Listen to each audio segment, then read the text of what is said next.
Welcome to Empowered by Iron, the podcast for female strength athletes by female strength athletes. We are your hosts, Dr. Kristen Lander from Fiercely Fuel Nutrition Coaching and Dr. Mary Morton, scientist and weightlifter. Together, we are Empowered by Iron. Hello, everyone. Welcome to Empowered by Iron. This week, we have a pretty strong guest.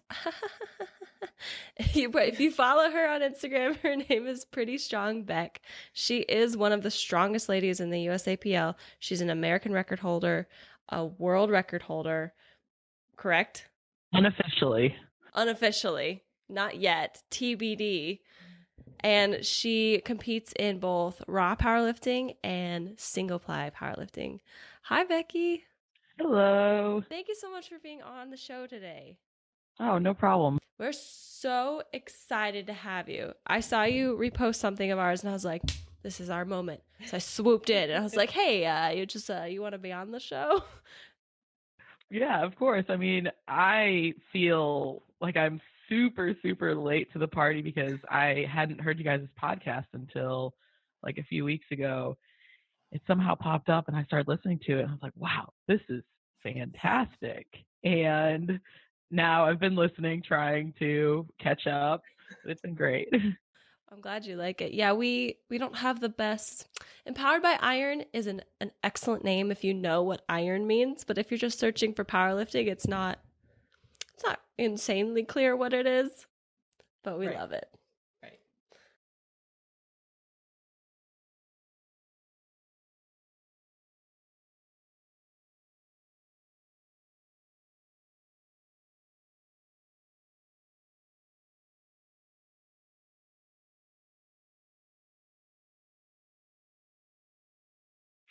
Okay. Well, actually, I got started with powerlifting in 2013 when I came to Life University. My first quarter in classes, I met one of my classmates, Stephanie, and she was like, hey, you look like you could be strong. Have you ever done powerlifting? I told her no. I have lifted before because I did track and field in college. And I was interested, but I didn't do anything about it. And then the next quarter, she was like, let's just do an intro, see if you like it. I did an intro one day. I worked with a PVC pipe and maybe just the bar. And I was so sore after that. I decided, well, this was fun. And clearly my body can benefit from it. So let's give it a try. And everything else is history. I signed up for my first competition. I think I competed 7 months after my intro, and yeah. Good for you. I love when people just jump in and do it and go to a meet. And that's when you're really going to find out if you love it, right? When you go to a meet. Yes. And that's actually my first month of training. They brought me to the Georgia State Championships and I helped out. I volunteered there. And after I had saw how everything ran, how everyone helped each other, how everyone encouraged each other, that it just clicked in my head like, wow, I really want to do this. Yeah. That's something we try to tell everyone who's doing their first meet, like just go to a meet. Everyone's going to be so supportive. You're going to be blown away by just how everyone will just like, oh, you're new, come here. And they'll just take you under their wing. And they babysit you, they care for you. It's great. Yeah. So what was your first meet experience like for you? Oh my gosh, it was so much fun.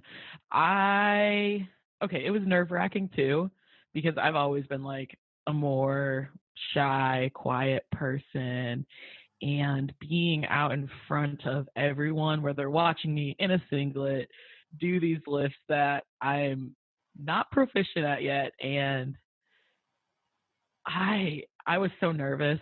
I sweated through my t-shirt before my very first squat. I had butterflies. I was freaking out, but I liked the adrenaline rush that came along with it. I liked how I felt strong and how I felt like I was in control. So it was a lot of fun. That's awesome. And then you were hooked. Yes. I was hooked after that. And it was also cool to see that it was something that I was naturally good at, because I wasn't expecting to be good, but then My first meet, I broke the state record in the squat. I broke the state record in the deadlift. Back in 2014, the deadlift American record was under 500, and I had pulled like 462, and I was just like, okay, this is cool. That's awesome. So you knew like you were gunning for that record like early on then. Yes, for sure. That's awesome. And so you are the current American record holder in the deadlift for USAPL, correct? For the open. For the open. The single-ply, yeah. Okay. I do have the retired American record for the raw and the 90 plus. Okay. What is that What record? does that mean? Oh, retired. So when USAPL switched from the USAPL weight classes over to the IPF weight classes, they retired the old weight classes. Got it. And so the record that I had with the 90 plus has been retired. So you're forever record holder. Essentially, yes. That's awesome. It's kind of crazy. That's awesome. And what is that? What was that deadlift? Cool. Do you remember? It was either 501 or 507. That's awesome. It was really cool because I did it after a year of training. Wow, that's incredible. So I guess I've always been a good deadlifter. You're a natural. So you mentioned single-ply. So explain to our listeners that, because I'm not sure that everyone knows what single-ply means. Can you explain to us? Yes. So single-ply lifting means that you can use a supportive suit in your squat and your deadlift and a supportive bench shirt. They're generally made out of like canvasy type materials. They're fairly tight and restrictive. And on the squat, you can also use knee wraps. And the suit on the squat helps you out of the hole. So you fight the suit on the way down and you rebound out of the hole with the use of the suit and the knee wraps, and then you have to lock it out yourself. Mm-hmm. The bench press shirt is similar to that, where it's restrictive on your chest and you have to literally pull the weight down to your chest and then hold it there, and the suit will help you get the weight about halfway up, and then your triceps take over. And then the deadlift suit, I honestly don't know how much the deadlift suit actually helps. Yeah, there's no bottom. You're just pulling. That's it. You're just pulling, yes. And I've never tested really my raw sumo, so I honestly don't know how much I can get out of a suit. But it helps you a little. It helps you with the pop off the floor. Well, yeah, I could see that, especially in sumo. Yes. So do you do conventional deadlift raw and then sumo for single ply? I was a conventional deadlifter until about 2 years ago, and then my coach was like, hey, you should try sumo. I was like, okay. I hated it. Absolutely hated it because I was a conventional deadlifter. Yeah. I was a strong conventional deadlifter. Like I pulled 518 conventional and raw. So I was like, why do I have to do this? I started doing it. It was awkward. I was awkward. And as I got better, I noticed, wow, my back doesn't hurt. Yeah. I can squat more frequently. I can pull more frequently. And so we eventually made the full transition over to sumo. It was in 2017, Worlds 2017 was the first time I ever pulled sumo in a competition. Mm-hmm. And that was in a suit, and I pulled 545, 555, somewhere around there. And I was like, okay, I can do this. I guess sumo's going to work for me. Yeah. Yeah. And also my glutes have gotten stronger. My lats have gotten stronger. My hips have gotten a lot stronger. So my equipped squat and my raw squat has gotten stronger. That's awesome. It's been good. How did you get into competing single ply? So that's a funny story. Ever since I started competing raw here, there were a few people who are like, hey, you should try to get into a suit. And I was like, no. That looks crazy. I could never do that.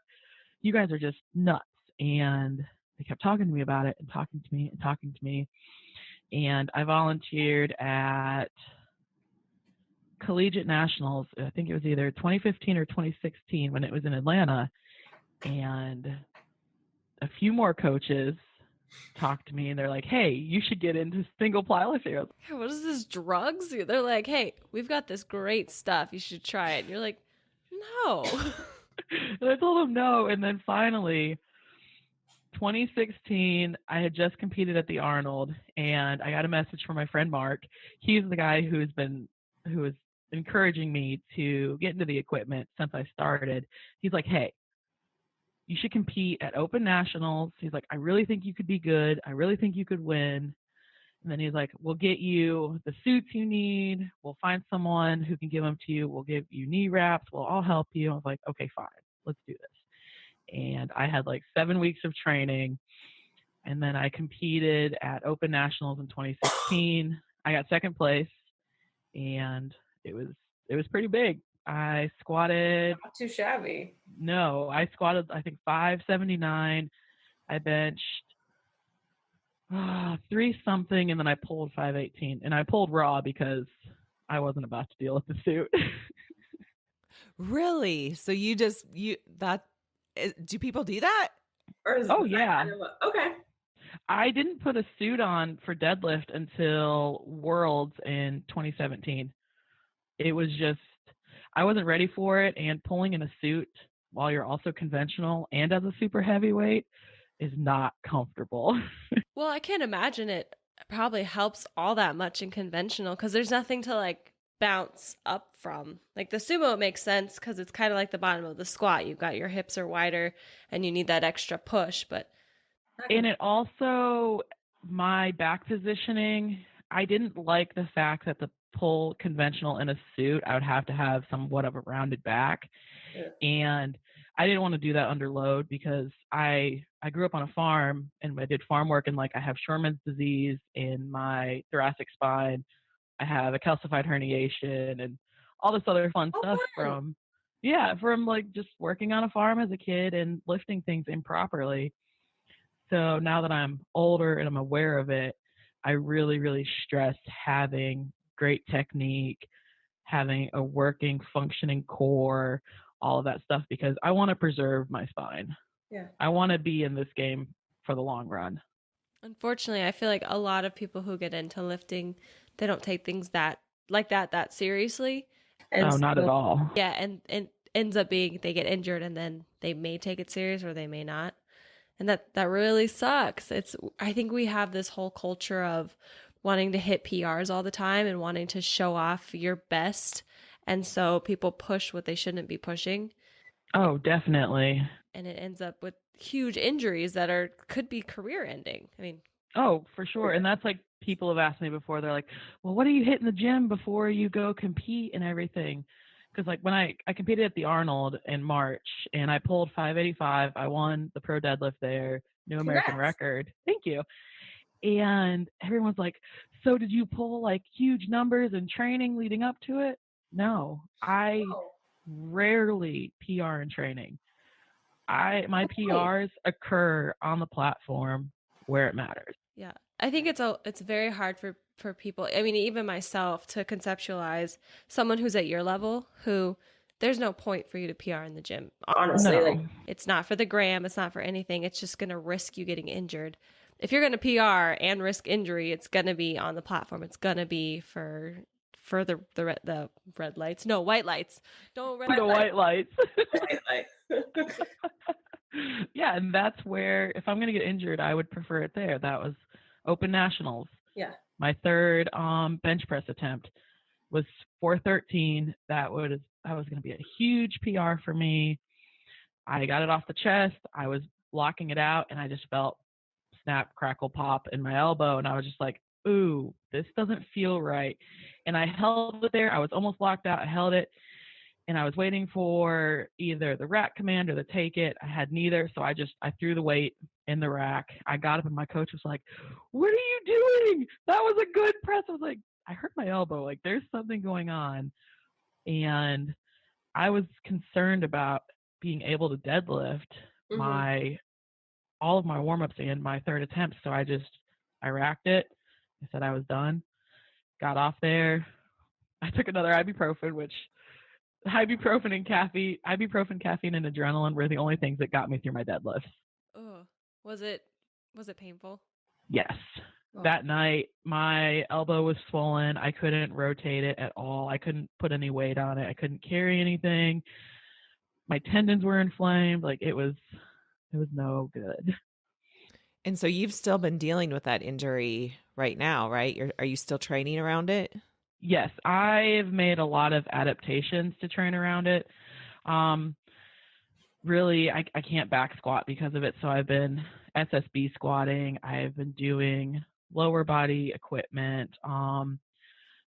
When I got to the point where I could move my elbow around without pain, I started doing rehab work. I've been doing rehab because also it affected my shoulder. So I've been doing rotator rehab. I've been also doing my elbow rehab. I've been working around it, doing as much as I possibly can while it heals, because I don't want to rush it and add more weight to the bar before my elbow is completely stable and healed, because I don't want to turn this into what could be a chronic injury. Right. So what's that mindset like for you training around an injury? Because we've talked about this a lot on the show, that it's a little bit, I mean, it's mentally challenging when you're injured. But what's that mindset like for you in the gym now versus when you're not injured? It's definitely, it's really hard at times, because I feel like, wow, I can't do this, I can't do that. But it also gives me time to focus on my weak areas.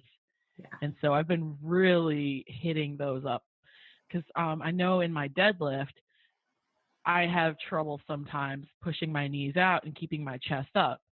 So since I can't do upper body, I'm really hammering my lower body, and I've been doing like tempo sumo SSB squats. I've set up, I know, they were awful. SSB itself sucks. So to add any variation sounds fun. They do, but also for me, SSB is the only squat variation that to me feels most like an equipped squat. Oh, interesting. Because you're so upright. I squat upright in my equipment anyway. So because you're so upright, it engages more of your core. Yeah. And the equipment will engage more of your core as well. And the way you feel the pressure building up in an SSB squat is similar to the way the pressure builds up in an equipped squat. Interesting. So I've always done, I should say the last probably 10 months of my training, I've done SSB squats at least once a week, just because it forces me to engage my core more, to have a more upright position. And I didn't realize it until after nationals. I was like, oh, SSB squats feel just like my equipped squat. Maybe that's why I secretly hate them. Yeah. I can credit SSB squats with fixing my squat. I was an Olympic lifter. I transitioned into powerlifting, and then somehow in there I forgot how to squat, which is like my best lift. So it's really weird. But anyhow, yeah, I have been doing SSB squats once a week since April. Yeah, forever. Since April. And wow, I know how to squat again. It's really helped. And I had like paused SSB squats and tempo SSB squats, and they were horrible, but I love how much they helped. So yeah, it is definitely a really good tool. For sure. So I've been doing a lot of those, and then working with bands. So I would set up resistance bands opposite of each leg, and I would wrap it around I would get in it backwards, flip around to where the bands were pulling to pull my knees in, and where I would have to actively drive my knees out. And I would do body weight to lighter goblet weight squats doing that, just to really get my mind and body into that, hey, drive those knees out, keep that chest up, that kind of thing. Yeah, you come up with all kinds of sick things when you can't do everything. Oh my gosh. What can I do to really make this suck? Because you don't really, like, when you're injured, it almost feels like you're not really training because It's you're just like throw all these exercises up and pick out what you can do and yeah. just go for it. It feels so unstructured, but it's just kind of, just like you said, it's coming in and be like, okay, I recognize I cannot do everything that I need to do or want to do. I need to look at the things that really, really, really suck that I should be doing that I can do. Well, I think injuries are a little bit of a blessing that way, because it forces you to work on the things that you knew you needed to work on, but you didn't really want to, and you didn't take the time to. And then when you're injured, it's like, well, let's do, what can I do? What are the things that we can pull out of here that I can work on and get better at? And I think for me anyway, injuries have made me a more well-rounded athlete because it's forced me to do things I didn't want to do. Oh, me too. Like my very first back injury, I recognized that my glutes weren't working properly, neither was my core.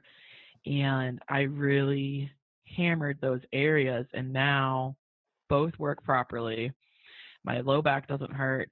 And also, I don't have stress incontinence anymore, which was huge. Woo-hoo. Oh, that's huge.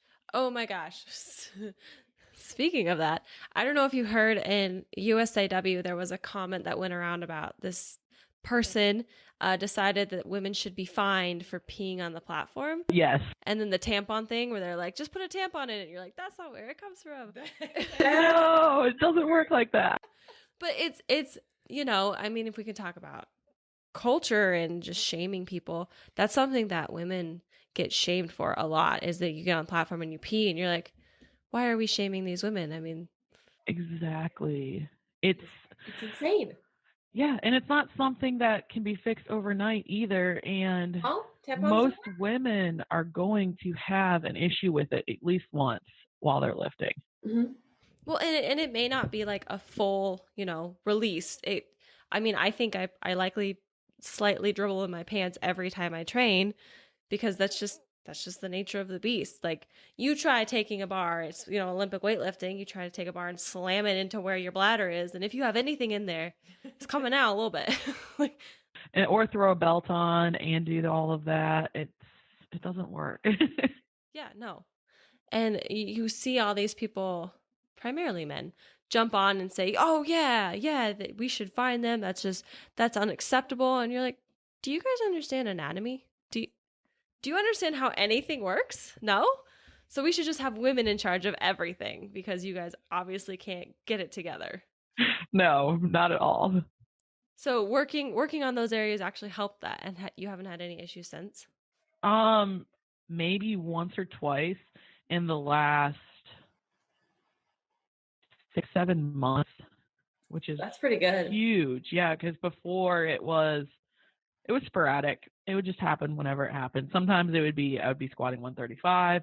Sometimes I could squat 4+ and it didn't happen. But yeah, and now it's almost, I would say it's completely gone, but I have had occasional we all one or two. But yeah, but no, it's pretty much gone, which is huge. Were you intentionally working on your pelvic floor? Was that just part of your core? I didn't do anything specifically for my actual pelvic floor. I did core and glutes, and that was it. I didn't do any Kegels or anything because those are not good. Right. And so I did glute and core, and then I saw I'm a chiropractor who does what's called an AMIT technique, which is advanced muscle integration. And essentially they muscle test everything. They find the muscles that aren't turned on or working properly. They adjust the areas that need to be adjusted corresponding to like the nerves and everything. And then they bring they bring more awareness to that area, and they muscle test again. All the muscles were working properly.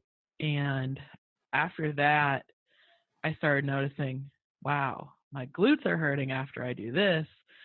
After that, I can actually feel them when I squat. My core is working properly, because for me, the areas that weren't firing properly were my glutes and my core, which are your prime muscles for powerlifting. Right. And so worked on those, and that was the game changer. I started feeling my core when I was doing my dead bugs, when I was doing my other low back rehab, my planks. I actually felt my glutes when I would do glute bridges instead of my hamstrings. Yeah. I felt my glutes when I was squatting. So that was huge for me. Oh, and my deadlift. Oh my gosh. I never felt my glutes when I had deadlifted until then. Listen, I'm in the same boat. I had a very similar thing. I have a lazy right glute. And so a lot of my rehab I've been doing recently has been focusing on actually using it. And you're right, like it's been sore. And I've never had a sore glute ever in my life. Yeah, me either. And it's so weird. Like glute DOMs, what are those? Like why do they hurt so bad? This is ridiculous. Can I go back to not having this? Yes. That's funny. But that's good. They're working now. Yeah. Yes. It's been great, because I can feel a difference in the way my low back feels, the way my knees feel, the way I carry myself, the way I squat, the way I deadlift, everything. So if you're listening to this and you're like, my glutes never get sore, maybe it's time to, think about that in a functional stance. Maybe you don't use them. Mm-hmm. Like most people don't. It's true. It's very true. But we don't have to talk about glutes anymore. So Empowered by Iron is all about how the barbell itself has basically empowered you, whether it's physically, emotionally, mentally, whatever. And how is that? It probably has affected you, but like, what does the barbell mean to you in terms of, your mental or emotional or physical well-being? Oh my gosh. So it's completely changed me, honestly. Yes. Like I mentioned before, I was super shy, super quiet. I didn't want to be seen. I was like, growing up, I was told like, oh, you're too big to do this. You're too big to do that. Because like I don't know. My mom was small. Like she is small, all of like 5'3", maybe $130 when she was pregnant for me. And here's her child at 10 years old, already like 5'7", 5'8", close to 185 pounds. And she's just like, you're too big. You can't wear this. You can't wear that. You can't show your legs. Don't show your arms, because like you're just too big. And that stuck with me forever. Yeah. And it went into high school. And when I hit puberty, I had PCOS, and that caused me to gain weight. And I was so self-conscious. Like I would go to high school, I would sit I would sit in the cafeteria during lunch. I would sit in the bathroom during lunch, because I didn't want to eat lunch, because I was like, well, if I don't eat lunch, then maybe I'll get skinnier. No, that didn't work at all. That just made everything worse. And like I was bullied too. Guys in school I would walk in the classroom like, here comes Godzilla and stuff like that. And it was hard. And it took powerlifting for me to be able to like stand up for myself and realize that I'm worth something. I'm strong. Yeah, I'm strong, and like I can be someone that people want to talk to, people want to see. I don't have to hide. I can be out there. I can be present. Mm-hmm. Just because I'm bigger doesn't mean that I'm inferior. No. Absolutely. That was something that took a lot for me to realize. Yeah. Well, it's not anything like that is not broadcasted, especially nowadays on social media. It's not something that you go and you search the fitness hashtag. What do you see? Oh, you see all the skinny little Instagram models. You don't see a lot of bigger women, but I'm glad to see that there are more of us who are showing our journeys. Yes. Me, Sarah Brenner, Bonica Brown, Sarah Robles, like she and I, we are Instagram like BFFs. We're constantly DMing each other. And recently this week, I had a bunch of trolls on my Instagram post telling me how I need, how I need to lose weight, and I should probably focus on being on a diet and getting smaller instead of being obese and lifting these weights and blah, blah, blah. Wow. And she and I, we were just like sending stuff back and forth to each other because she has to deal with it a lot as well. Yeah, she does. And what people don't recognize is she's actually, you know, an Olympian. Like, exactly. And she's like one of the best female weightlifters that the U.S. has had. But let's forget about that. We're just concerned about how people Look. Oh, it's just some people just can't see past the fact that you are overweight, but you may be overweight, but that doesn't mean that you are extremely unhealthy. Right. Being overweight, that could be the only unhealthy aspect of your body. Right. So it just baffles them that anyone could be overweight and be happy. That's the one that I think gets them, is that they themselves couldn't picture a life where they're happy with that, and that just reflects on them. That means that they're not happy with themselves currently. And to see that someone who they would think would be miserable is actually very happy and accomplished and sane and confident and strong. Exactly. And living their best life. Yeah, and they feel the need to like jump in and say, well, you shouldn't be doing this. And you're like, motherfucker. Oh, you exactly. Like, yeah, I'm overweight and I'm winning powerlifting competitions. What are you doing with your life? Exactly. I've been able to see the world. Yeah. What have you done? Just sit on their couch. They're keyboard warriors. Well, and here's the crazy thing is that I would argue that a lot of people in fitness who are constantly dieting and in a caloric deficit and very, very lean are probably not very healthy. They might look like what we associate with being healthy, but their hormones are probably a mess, and their metabolism is likely a mess, and just there's a whole host of things that could be really dangerous for them, but they have the appearance of what people associate with being healthy, and it's just kind of crazy how backwards that is. Mm-hmm. We think that the only indicator of health is weight, when there is 100 other things that are indicators of health. Oh my God. Oh, it's okay. I mean, anyone who has any kind of muscle is like overweight or obese. I think I'm considered overweight on the obese scale just by BMI alone, which is insane. I looked at what my weight should be according to the BMI chart. And it's still less than what my lean body mass is. I was just like, this is ridiculous. You're like, so I need to take out some bones, maybe. I need to just waste away to nothing. Yeah. Let's just chop off that elbow. You're not using it. Exactly. Lose all my fat and chop off my elbow, and then I might be at the correct weight for the BMI chart. Yeah.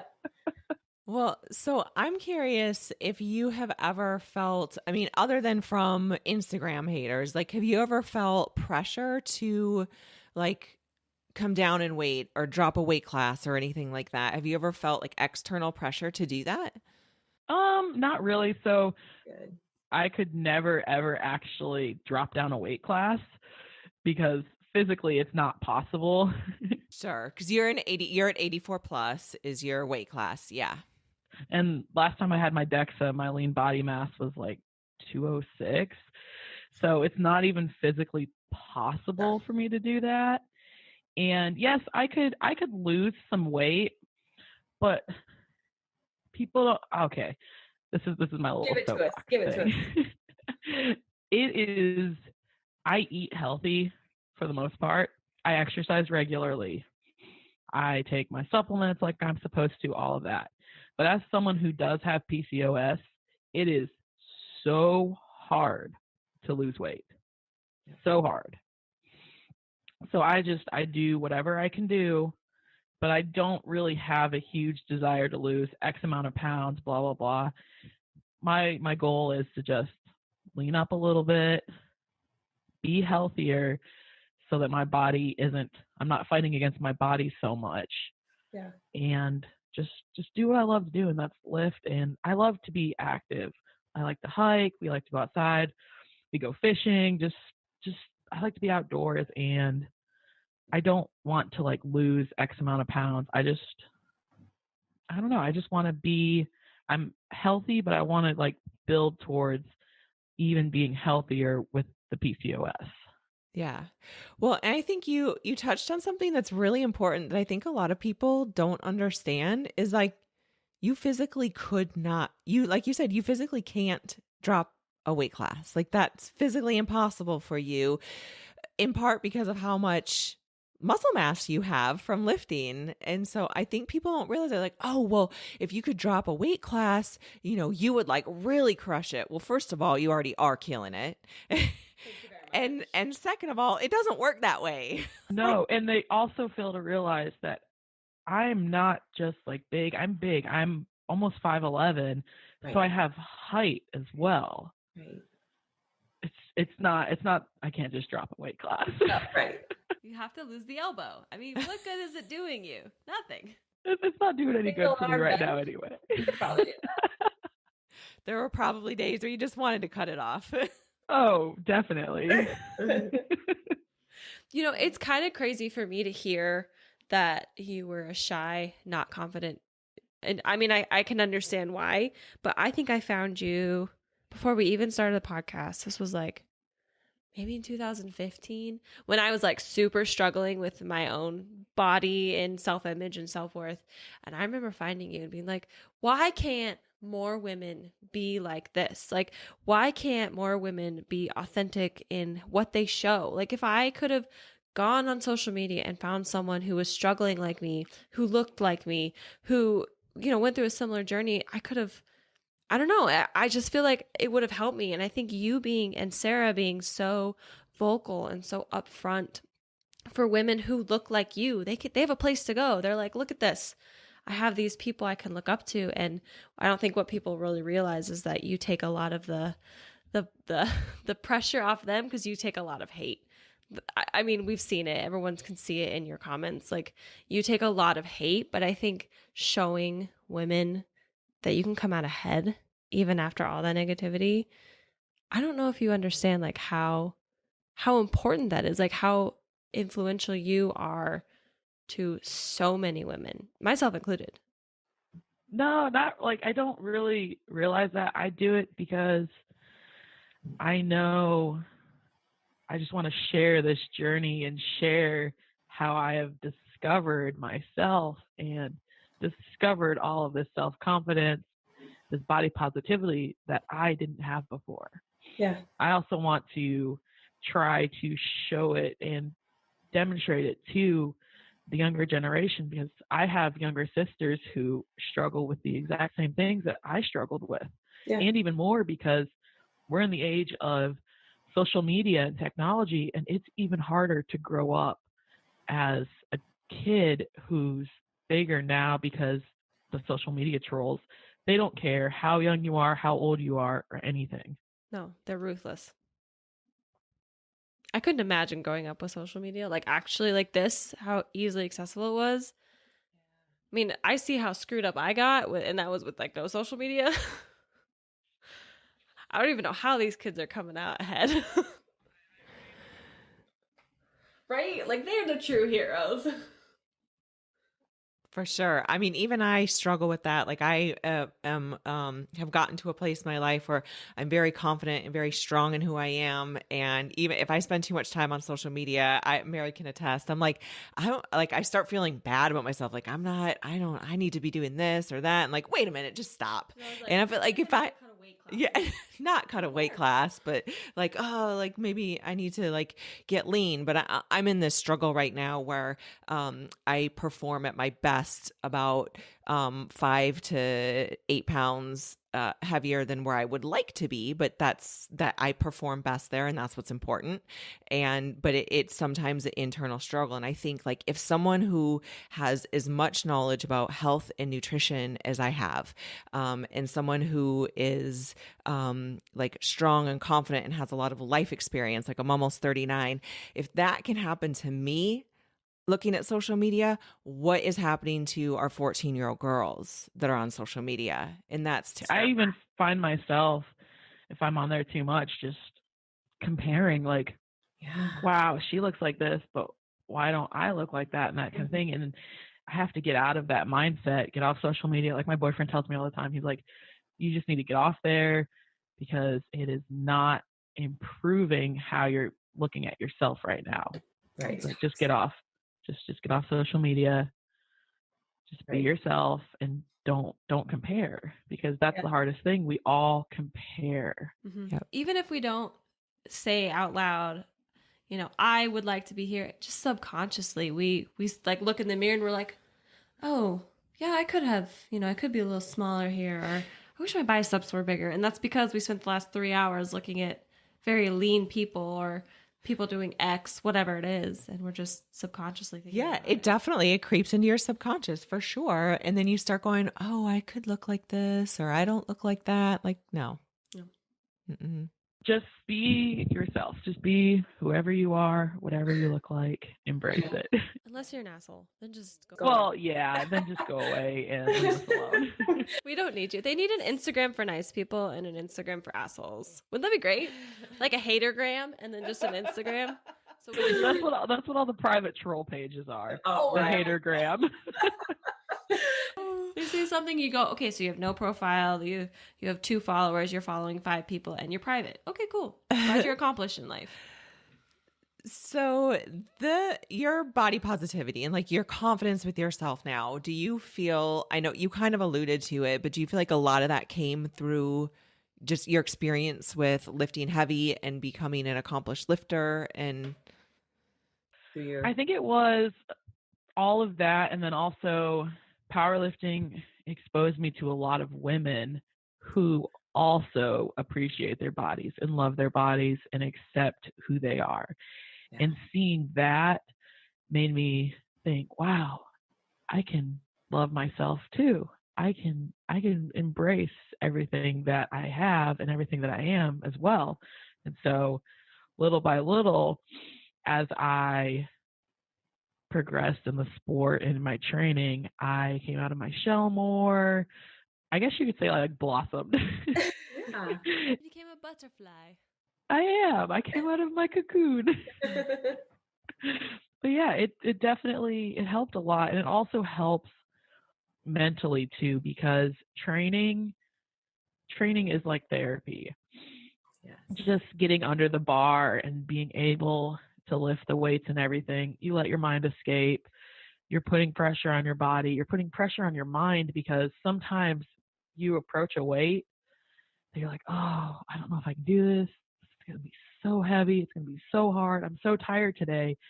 And you have to mentally tell yourself, I can do this.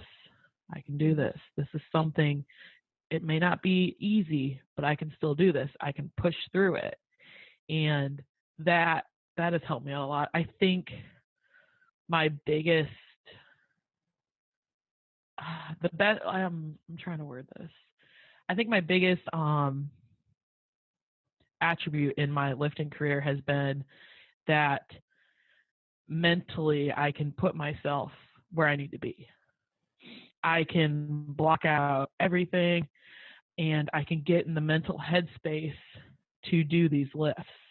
Mm-hmm. Some lift, like my deadlift, was 40 pounds heavier than I've ever done in a full power meet. But I kept telling myself, I can do this. I can do this. I can do this. This is what I've been training for. Just go out there and do it. And I did it. Yeah. It's just, I'm mentally stronger than I was before I started lifting. Yeah.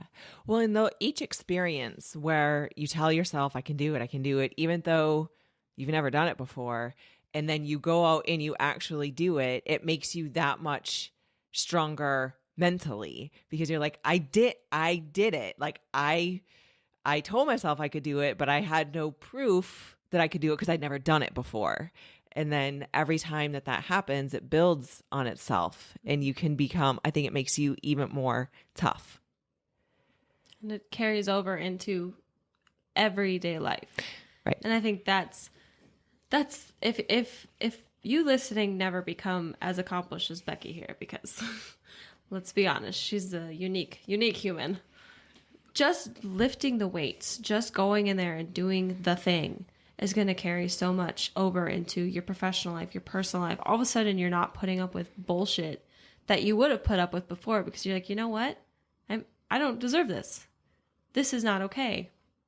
And I've seen that. So I coach, and I've seen that in a lot of my clients. They're like, I feel more empowered. I feel like I can stand up for myself. I'm not being bullied around in my meetings or by my coworkers. I'm standing up. I'm putting my foot down. I'm leading, all because they started lifting, and now mentally they're stronger. And so that shows on the outside, and they're more assertive. It's really amazing just to watch the journey. Yeah. It is. It is. As much as I love lifting in any form, my favorite part about just the fact that like lifting heavy weights is a thing that exists is watching those transformations. I think is so cool. It's incredible just to see them blossom right in front of you and come out of their shell as well. And it can happen with anyone. You just have to put in the work, and honestly, you have to be willing to allow it to happen as well. Because it can be scary going from this person who didn't want I still don't like to be the center of attention, but someone who likes to just be in the background and watch, to someone who's actually being watched and people want to be like them. It's a crazy, scary journey, but it's just part of what happens. Yeah. I think part of it is also once you get a little strong, you're like, I could fight you. Exactly. Like, I could deadlift you. I could deadlift your car. So just, Shut up. I'm not scared of you. yeah. It's also helped at work because where I'm the assistant director of the wellness center, pretty much I run the gym there along with everything else. And we have a staff of like 50 student workers. And I see that they respond a little bit better to me versus other people. So I don't know if it's that because I'm intimidating or they respect me. It's the same with the students who use the gym, because we have some who give the student workers a bunch of crap all the time. But when I'm there, they're just like perfect little angels. It's probably a little bit of both. It's probably a little bit respect and intimidation. Probably. And also the fact that I'm not afraid to go talk to them now. Whereas if I had been in this position 5 or 6 years ago, no, I would have been intimidated and didn't want to tell them to stop their crap and they're going to hurt themselves, that kind of thing. But now it's just like, go out there. I just look at them and they know that they've done something wrong and they stop. They're like, uh-oh. Well, so if you could go back to the beginning of powerlifting, or even like early on in life when you were growing up on a farm, and tell yourself something, give yourself a piece of advice, what piece of advice would you give yourself, knowing what you know now and who you are now? Oh, I would tell myself that I'm worth it. I'm worth being a person.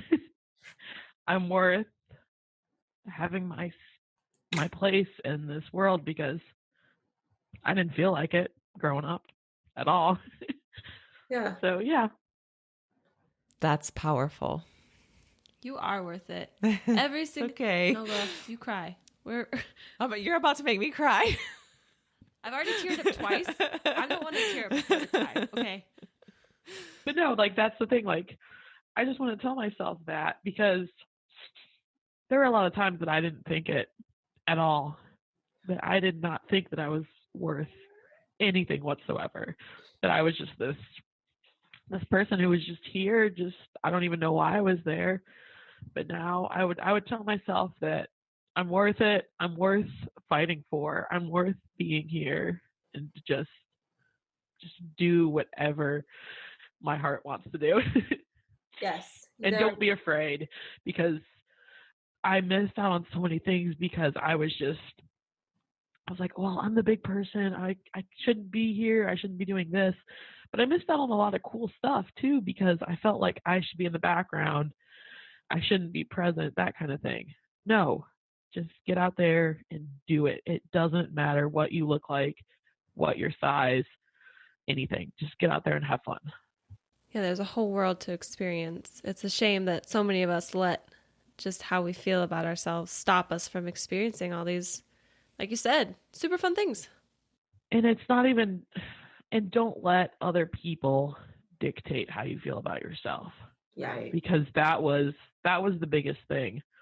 Was I thought, well, they told me this, so, and they're someone who is my parent, so yeah, I should listen to them. They're probably right. I'm probably wrong, and don't listen to them. They may be your parents, but sometimes they don't always. They mean well, but it doesn't come out the right way. Mm-hmm. And then it'll affect you for your whole life. Yeah. Yeah. It's why there's a lot of crazy people in this world. You go back and you're like, oh, I see your parents. Okay, that makes sense. That makes complete sense.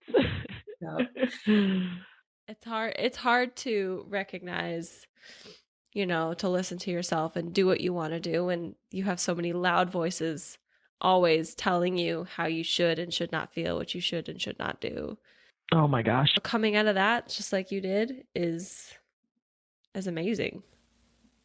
Yeah, it's been one heck of a ride, that's for sure. Because I pretty much rediscovered who I was at the age of 26, and I'm a completely different person than when I was in high school and undergrad. Completely different. You don't even recognize her, do you? No, not at all, because I have turned into, I'm so much more outgoing and confident, and I don't mind standing up in front of people, taking charge, just stuff like that. And it's huge. Just a new person. Yes. Girl. Well, that is the definition of empowered by iron. We're just going to take your face and make it our new logo. Yeah. This is empowered by iron. Well, I hope you listening cried, because we all did. And I'm sorry for making you cry. But like I said, when I saw that you reposted us, I was like, we have to have her on, because I know that she's just going to, you've already inspired so many people to have your voice out even more is amazing. It's what we need in this world. So tell our listeners where they can find you, because you're on Instagram, and then it sounds like you also coach. And I don't know if you're taking athletes or not, but talk to us about that. Well, like you guys said earlier, you can find me on Instagram at Pretty Strong Beck. And I also coach through Corvus Strength Company. Natalie Hansen and myself, we both coach through Corvus. And I guess we're always taking athletes as of right now.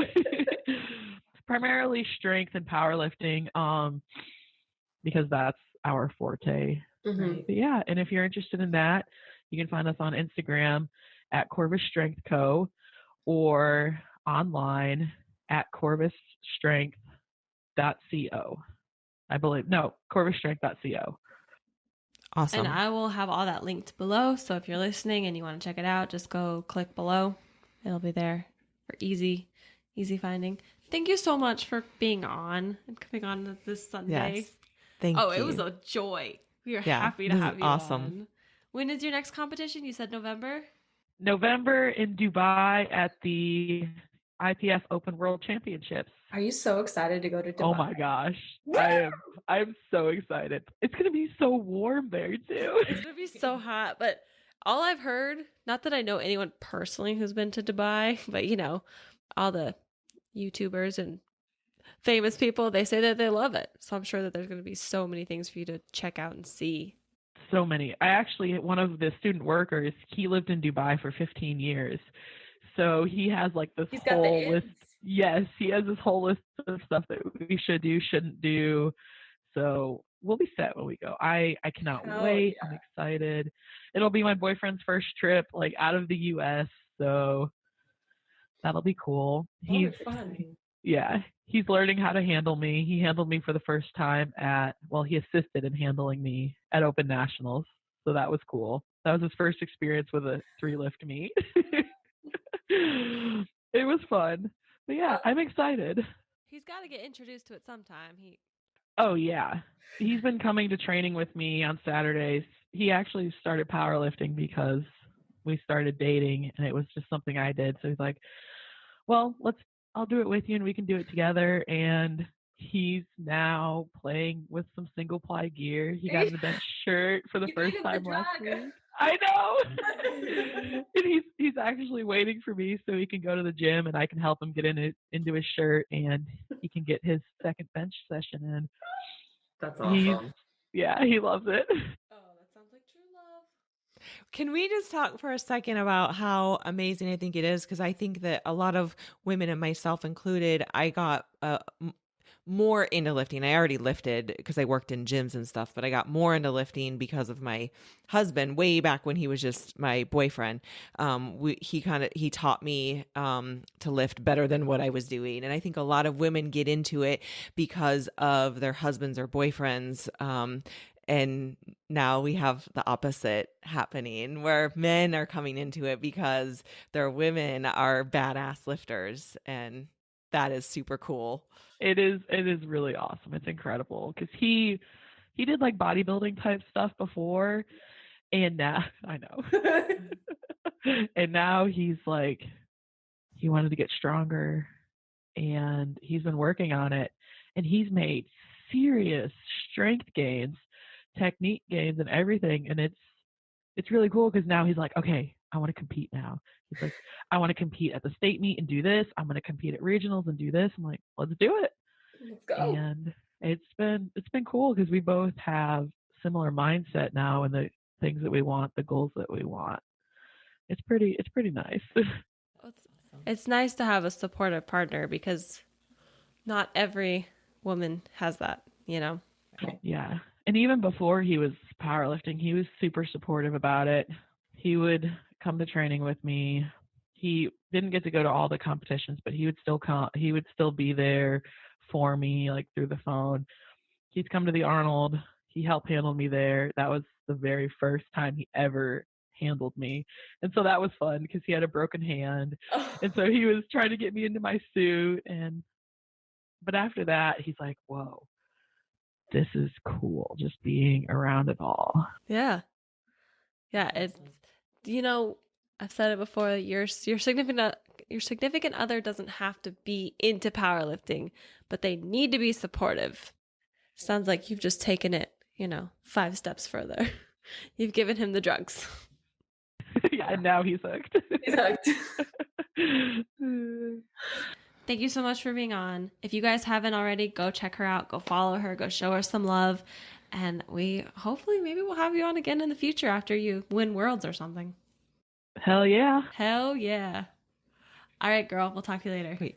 Girl, we'll talk to you later. Wait. Girl, we'll talk to you later. Wait. Girl, we'll talk to you later. Wait. Girl, we'll talk to you later. Wait. Girl, we'll talk to you later.